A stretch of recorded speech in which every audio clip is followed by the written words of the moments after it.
Good morning students. Mohta महाविद्यालय की BA part second home science की क्लास में आप सभी बच्चों का स्वागत है। हमने दो रेशों के बारे में जाना जो दोनों ही वानस्पतिक रेशे थे। एक हमने कपास और दूसरा किया था लिनन, जो दोनों ही एग्जाम के पॉइंट ऑफ व्यू से दोनों ही रेशे इंपॉर्टेंट है। आपको दोनों के बारे में डिटेल से किसी एक के बारे में डिटेल से पूछ सकते हैं, जितने भी मैं रेशे करवाऊंगी। अब आज का जो हमारा रेशा रहेगा वो है ऊन के बारे में जानेंगे। एनिमल फाइबर है।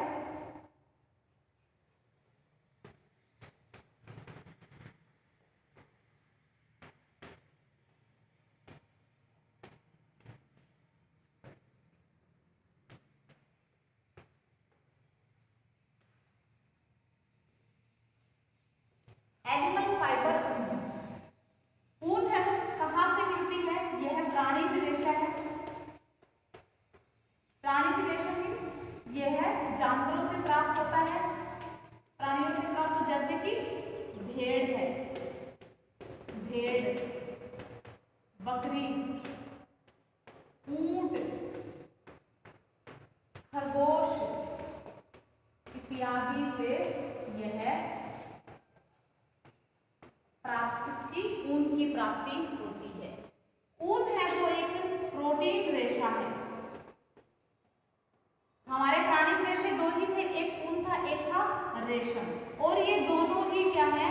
प्राणिज फाइबर है और दोनों ही प्रोटीन रेशे हैं। इसीलिए इन दोनों की समानताएं हैं, इन दोनों में कई प्रकार की समानताएं हैं वो देखने को मिलती है।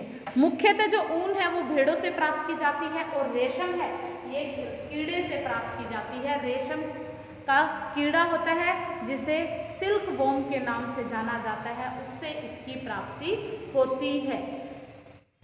बाल जानवरों के शरीर पर उत्पन्न होते हैं जो उन्हें प्राकृतिक रूप से सर्दी, गर्मी, वर्षा आदि से इनको बचाते हैं। संभवतः ऊन की खोज शिकार के युग में हुई थी और खाल प्राप्ति के लिए जानवरों को वो मारते थे और जानवरों के मारने से उनकी जो संख्या थी वो दिन प्रतिदिन कमी होने लगी थी।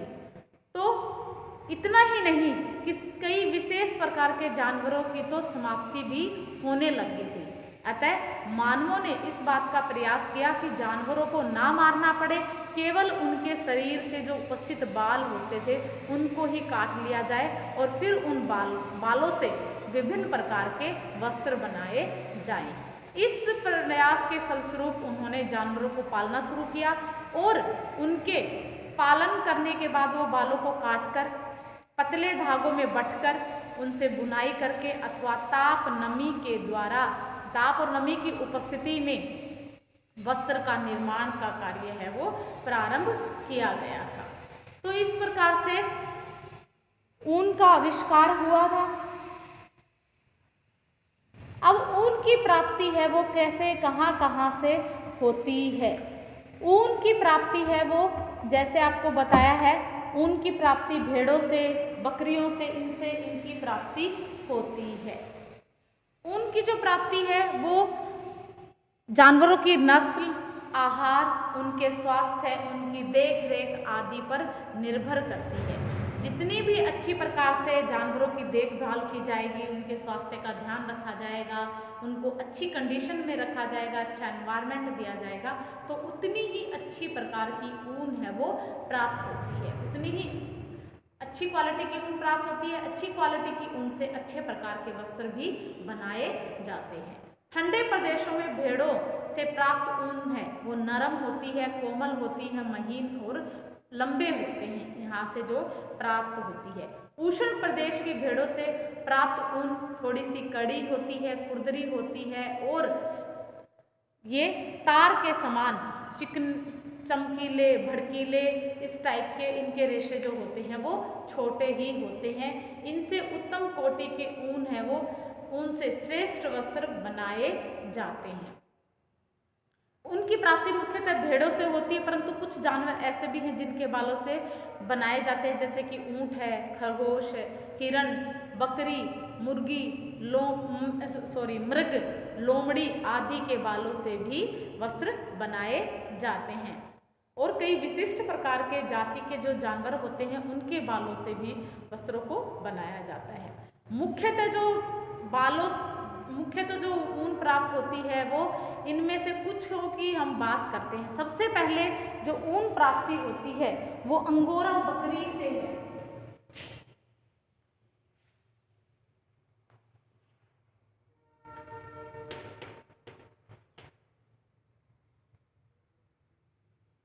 आपके इतना नहीं आएगा सिलेबस में, आपके थोड़ा सा कम ही आएगा। जैसे कि ऊन प्राप्ति के साथ ऊन प्राप्ति, सबसे पहले अंगोरा बकरी,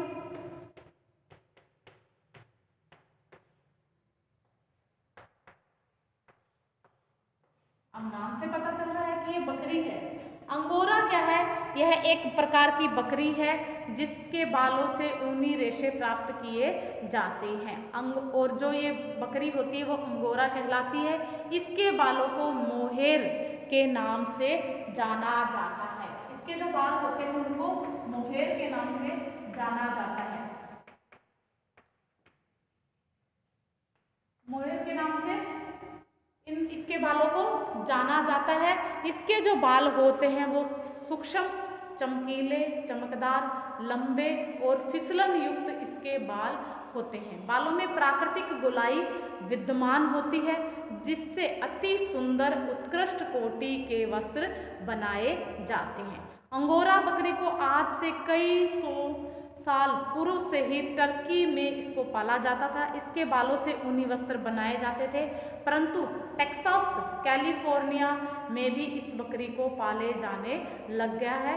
इसके अतिरिक्त संयुक्त राष्ट्र अमेरिका एवं अफ्रीका में भी इस बकरी के बालों से प्राप्त ऊन से ऊनी वस्त्र का उत्पादन का कार्य किया जाता है।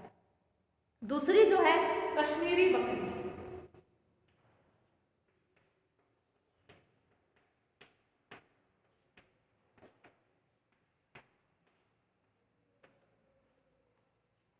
कश्मीरी बकरी के बालों से उत्कृष्ट श्रेणी के ऊन बनाए जाते हैं। अब नाम से पता चल रहा है कश्मीरी, यानी कश्मीर में यह बकरियां ज़्यादा पाई जाती है। इस बकरी का नामकरण भी कश्मीर में बनने वाली महीन शॉल पर रखा गया है। इसके शरीर से बालों की दो परत पाई जाती है, एक ऊपरी परत होती है और एक निम्न परत होती है। ऊपरी परत से रुक्ष एवं खुरदरे होते हैं, फलतः इससे कड़े एवं सख्त रेशों की प्राप्ति होती है। और जो नीचे की परत होती है वो सूक्ष्म, कोमल, चिकने और वैक्यूना के बालों के समान बारीक और चमकदार इसके वस्त्र बनते हैं। वैक्यूना के बारे में पढ़ेंगे, आपको बताऊंगी क्या है। कश्मीरी बकरी हिमालय के तिब्बत क्षेत्र, चीन तथा विश्व के उत्तरी पश्चिमी भागों में कश्मीरी बकरी अधिक पाई जाती है।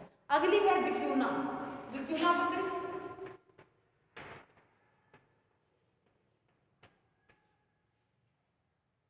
वैक्यूना, जैसा कि आपको बताया था कि वैक्यूना ऊंट जाति का एक दुर्लभ जानवर है। ये दोनों बकरियां थी, ये क्या है? ऊंट जाति का एक जानवर है, ऊंट जाति का ही है। और इससे अत्यंत सूक्ष्म, बारीक, कोमल, चमकदार बाल, फिसल युक्त, चमकदार और बारीक बारीक इसके बाल होते हैं। इसका रंग क्रीम, हल्का भूरा अथवा भूरा होता है। इसके बालों से विश्व का सबसे महंगा कोट बनाया जाता है। यह ऊंट जाति होती है और इससे विश्व का सबसे महंगा कोट, विश्व का सबसे महंगा कोट तैयार होता है जिसका नाम है मिंक कोट। मिंक कोट है वो विश्व का सबसे महंगा कोट होता है और ये बहुत ही सुंदर होता है और जो कि कुछ गिने चुने लोगों के पास यह पाया जाता है। यह महंगा होने के पास कुछ ही लोगों के पास यह पाया जाता है। जो पैसे वाले धनाढ्य जो वर्ग के लोग होते हैं उनके पास पाया जाता है। अगला है वो है लामा। लामा भी एक ऊंट जाति का पशु है। इसके बालों से भी वस्त्र बनाए जाते हैं। ऊपरी परत के बाल इसके लंबे, घने, भारी होते हैं और मोटे होते हैं, और नीचे की जो परत होती है उसके बाल इसके कोमल होते हैं, बारीक होते हैं और बारीक रेशों की इसकी प्राप्ति होती है। इसके बालों से रेशम के समान वस्त्र बनाए जाते हैं। अब इसमें अंगोरा खरगोश की बात करते हैं। अंगोरा खरगोश,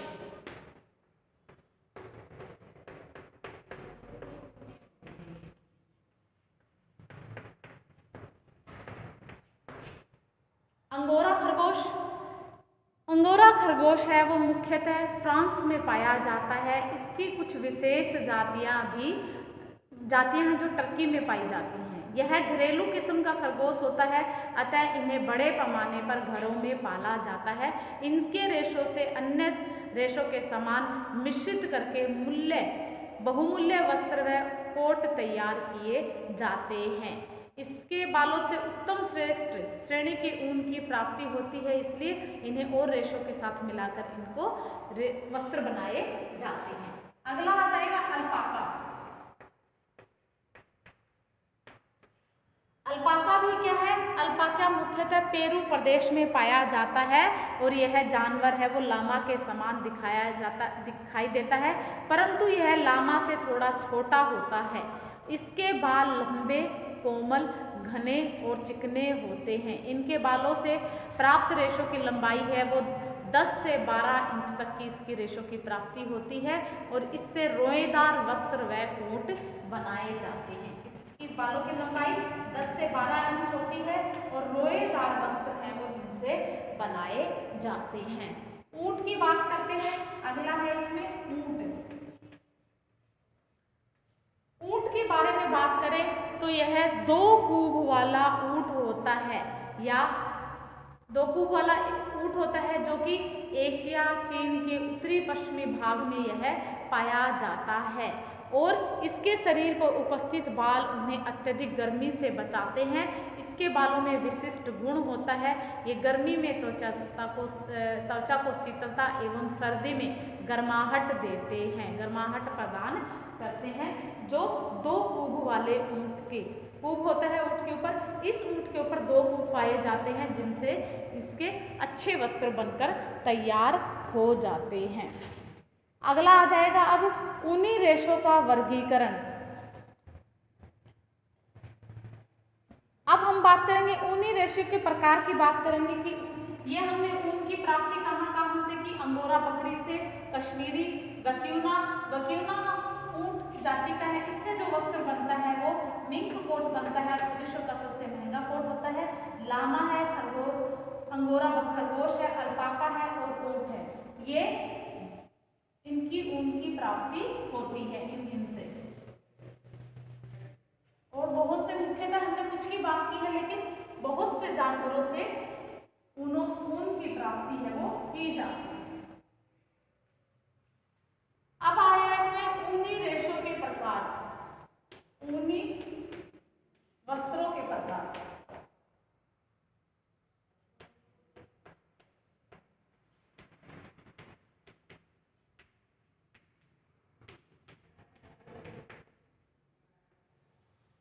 ऊनी वस्त्र है वो मुख्यतः 2 प्रकार के होते हैं, एक ऊनी वस्त्र और दूसरे होते हैं इसमें वस्त्रेड वस्त्र।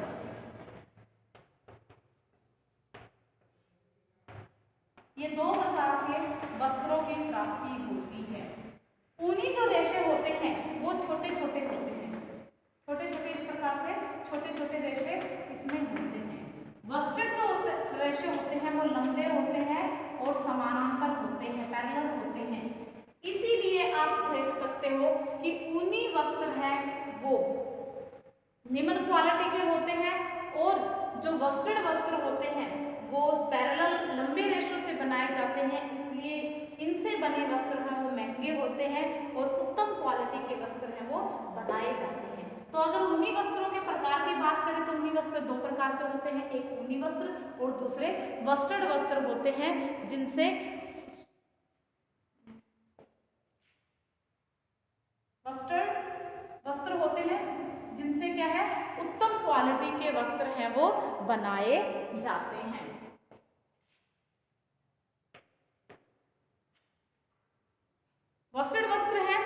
वस्टर्ड वस्त्र बनाने के लिए रेशों को छांटकर अलग कर लिया जाता है और उनकी धुलाई कंघी वगैरह की जाती है और इनसे जो वस्त्र बनते हैं, इनसे गर्म सूट है, चेस्ट है, जैकेट है, ओवरकोट आदि है, मूल्यवान वस्त्र हैं वो इनसे बनते हैं। और उन्हीं वस्त्रों से कम कीमती सामान है, कम कीमती वस्त्र हैं वो बनकर तैयार होते हैं।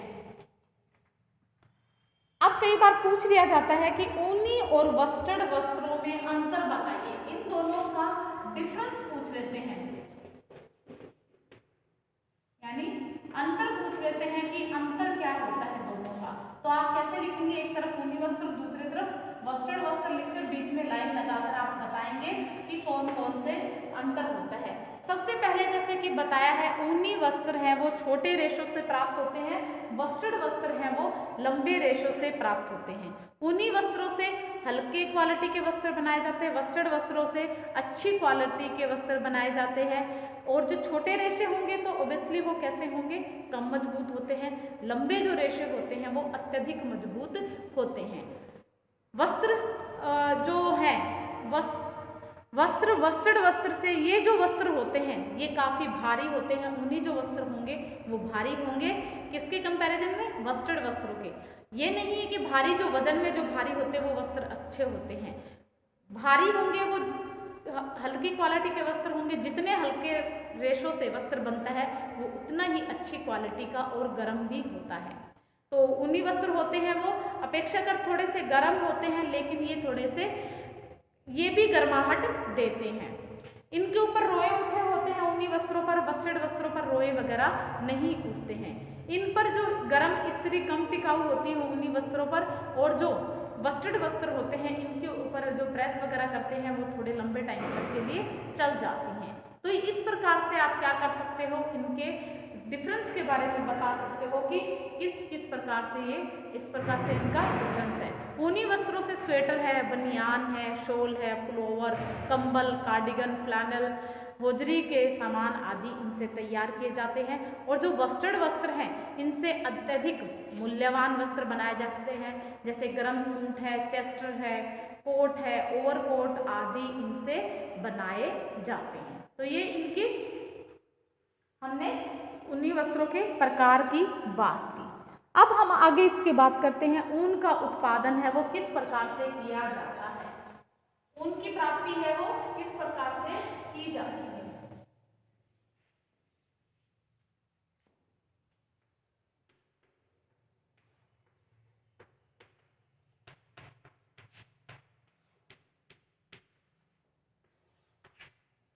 ऊन की प्राप्ति के लिए सबसे पहले भेड़ों से ऊन काटकर एकत्रित की जाती है।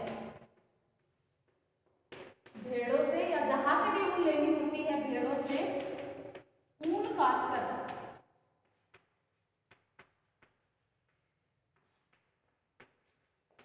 एकत्रित करना।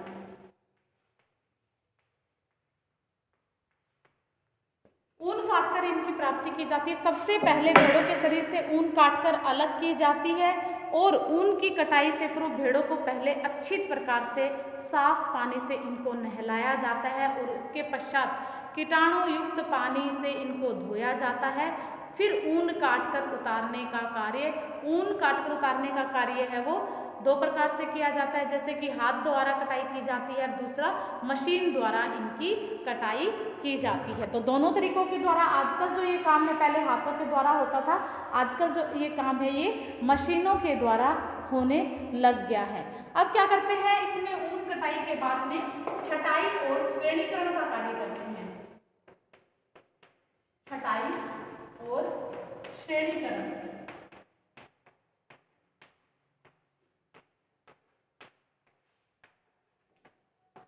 छटाई और श्रेणीकरण के नाम से आप जानते हैं, जैसे कि अलग अलग जो भेड़ें हैं उन भेड़ों से अलग अलग ऊन की प्राप्ति होती है।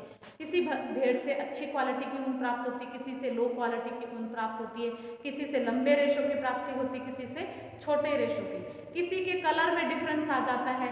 तो इस प्रकार से इन्हीं के आधार पर इनकी छटाई कर ली जाती है। अलग अलग छटाई करके उनको श्रेणीकरण किया जाता है। जैसे जैसे 1 इंच वाले रेशे हैं, 2 इंच वाले हैं, 5 इंच के हैं, 6 इंच के हैं, तो उनको लंबाई के आधार पर इनको अलग अलग इनका श्रेणीकरण कर लिया जाता है, मोटाई के आधार पर इनका श्रेणीकरण कर लिया जाता है। किसी भेड़ से मोटी ऊन प्राप्त होती है तो उससे अलग है, पतली को अलग कर लेते हैं, तो इस प्रकार से इनकी छटाई कर लेते हैं। अब इनमें क्या करते हैं, सफाई और धुलाई का कार्य करते हैं। सफाई और धुलाई, कुछ पे तो धुलाई क्या है, ऊनों की पहले ही उनको भेड़ों को धोकर नहलाकर उनकी कटाई की जाती है, लेकिन मोस्टली क्या करते हैं, बिना नहलाए हुए उनकी कटाई कर ली जाती है। तो उनके ऊपर बहुत सारी गंदगी है, धूल मिट्टी इत्यादि चिपकी हुई होती है, उनके ऊपर पसीना होता है, चिकनाई है, धूल कण है और अन्य गंदगी उपस्थित होती है। उसी कारण से उनको नहलाया जाता है, उनको साफ किया जाता है। साफ करने की क्रिया 3 प्रकार से की जाती है, जैसे साबुन का घोल बनाकर, वाष्पित घोल बनाकर और कार्बोनाइजिंग प्रक्रिया के द्वारा। इसमें कार्बोनाइजिंग प्रोसेस है वो काफी इम्पोर्टेंट है। इसमें 3 प्रकार से इसकी धुलाई की जाती है। एक तो क्या करते हैं, इसमें साबुन का घोल बनाकर,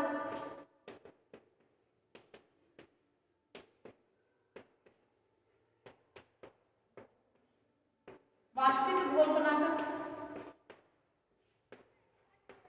वाष्पित घोल के द्वारा, और तीसरा है इसमें कार्बोनाइजिंग के द्वारा।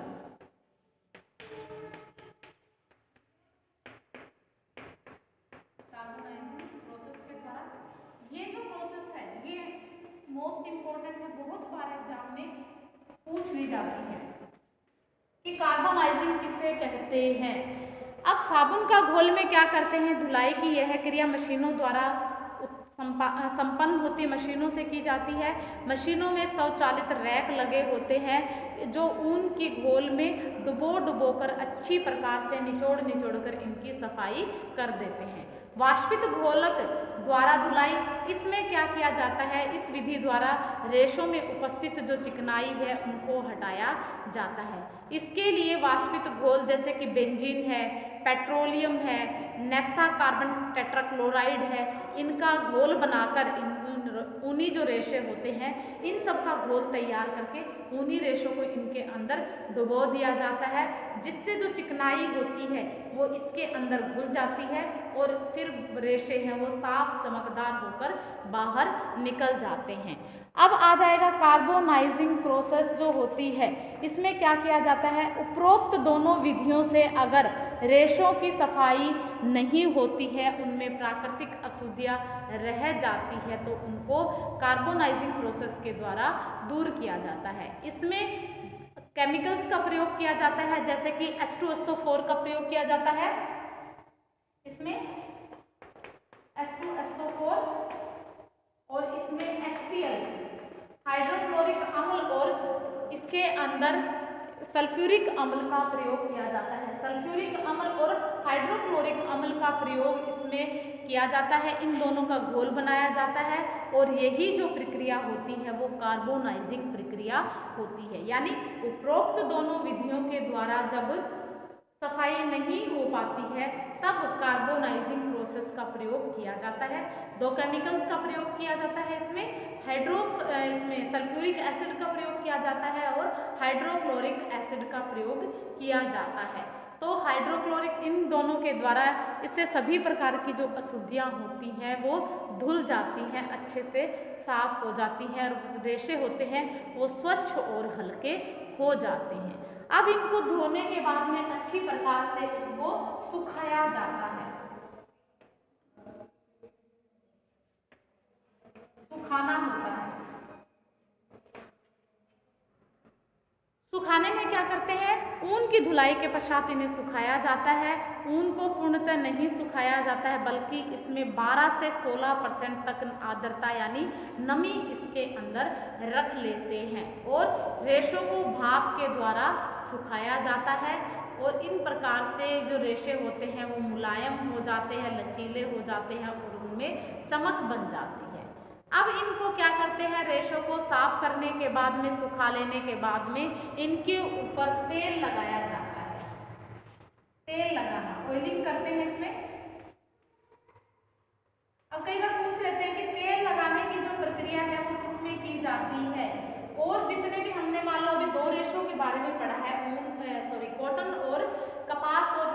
बारे में पढ़ा, हमने वस्त्रों से जो रेशों से किस प्रकार वस्त्रों की प्राप्ति होती है वो पढ़ा, लेकिन कहीं भी आपने तेल लगाना नहीं पढ़ा।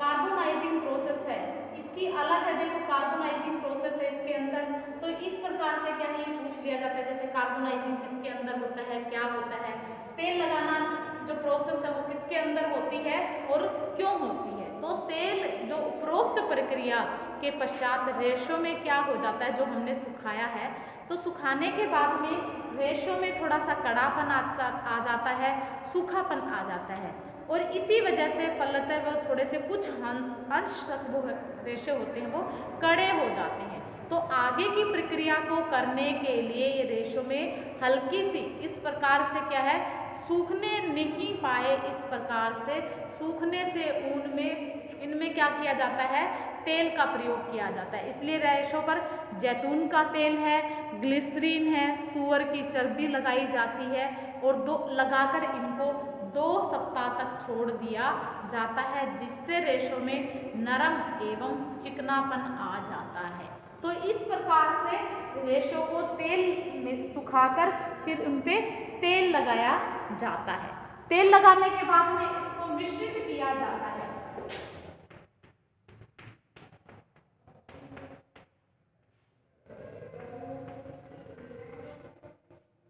मिश्रित करना,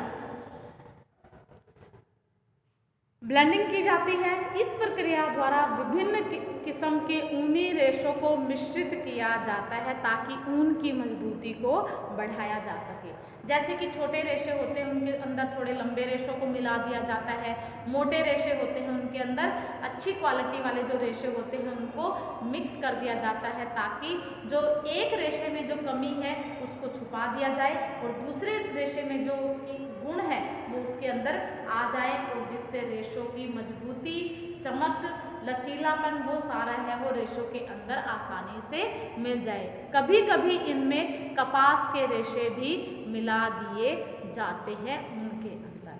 अब इनकी ब्लेंडिंग करने के बाद में, मिश्रित करने के बाद में इनकी धुनाई की जाती है, यानी कार्डिंग की जाती है, धुनाई का कार्य किया जाता है।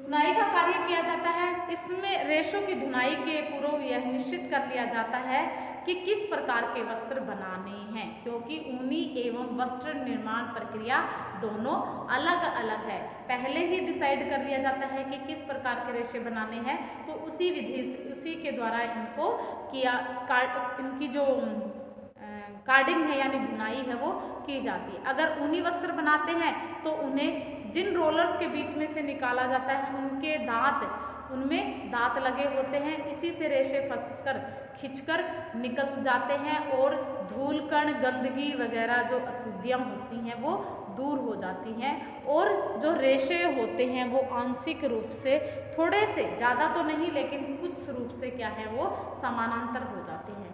अगर इनसे बस्टर्ड वस्त्र बनाने होते हैं तो रेशों में विशेष प्रकार की धुनाई की जाती है, जिससे कि रेशे उनके अंदर, वैसे तो वो लंबे होते हैं लेकिन उनकी धुनाई इस प्रकार से की जाती है ताकि जो रेशे हैं वो पूर्ण रूप से समानांतर हो जाए, क्योंकि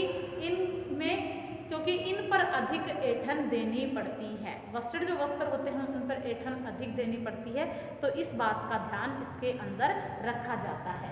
अब बुनाई के बाद इनमें क्या करनी पड़ती है, कंघी करनी पड़ती है। कंघी में आपको बताया, कंघी में क्या करते हैं, रेशों को, जो रेशे होते हैं उनको और भी ज़्यादा समानांतर कर दिया जाता है। कॉम्बिंग के द्वारा रेशे हैं वो समानांतर हो जाते हैं। कॉम्बिंग के बाद में अब ड्राइंग करते हैं, यानी खींचना चाहते हैं, खींचने की प्रक्रिया की जाती है, ड्राइंग आउट किया जाता है। खींचने की प्रक्रिया में केवल उन्हीं टॉप पोनियों पर की जाती है जिनसे वस्टर्ड वस्त्र बनाए जाते हैं, जिनसे वस्टर्ड वस्त्र बनाने होते हैं उन्हीं को ड्राइंग किया जाता है, उन्हीं को खींचा जाता है। इस प्रक्रिया में कई पोनियों को आपस में मिलाकर उनको स्पन किया जाता है, यानी बांटा जाता है, फिर उन्हें खींचकर पतली पोनियाँ बना दी जाती है। खींचते समय इनमें थोड़ा सा घुमाव और ऐंठन भी दी जाती है, जो रोविंग की प्रक्रिया कहलाती है। अब ये पोनिया कताई के लिए तैयार हो जाती है। कताई अब खींचने के बाद में क्या करेंगे, इसके अंदर स्पिनिंग करेंगे, कताई का काम करेंगे, इनमें ऐठन दी जाएगी। ऐठन के बाद इसमें क्या करेंगे, इसमें वीविंग की जाएगी यानी बुनाई की जाएगी। बुनाई का बताया था कि जो भी प्रकार के जिस भी प्रकार के वस्त्र बनाने होते हैं उसी वीविंग का प्रयोग करके, उसी प्रकार की बुनाई का प्रयोग करके वस्त्र तैयार किए जाते हैं। वस्त्र तैयार करके इनके ऊपर परिसज्जाएं दी जाती है। विभिन्न प्रकार की जो परिसज्जाएं हैं वो दी जाती है और फिर इनको डाइंग की जाती है। विभिन्न प्रकार की परिसज्जाएं इनमें दी जाती है। इसके अंदर परिसज्जा से पहले इसके अंदर क्या किया जाता है, इनमें भराई और ब्लीचिंग और रंगाई का काम किया जाता है।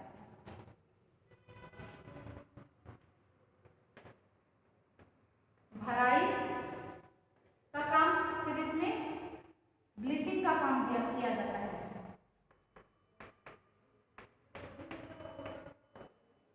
भराई के अंदर यानी फूलिंग में क्या करते हैं, वस्त्र जब बनकर तैयार हो जाते हैं तो इनमें फूलिंग की जाती है। भराई से इनकी रचना है वो और भी ज़्यादा संघन हो जाती है, कॉम्पैक्ट हो जाती है और वस्त्र है वो आकर्षक लगते हैं। भराई के लिए वस्त्रों को साबुन युक्त गर्म पानी में दबा दबा कर इनको घुमाया जाता है और रेशों की जो अपनी आपसी जो दूरी है वो और भी ज़्यादा कम हो जाती है और इनको जितना सिकुड़ना होता है वो सिकुड़ जाते हैं, बाद में ये नहीं सिकुड़ते हैं। ब्लीचिंग और रंगाई का काम किया जाता है इसमें।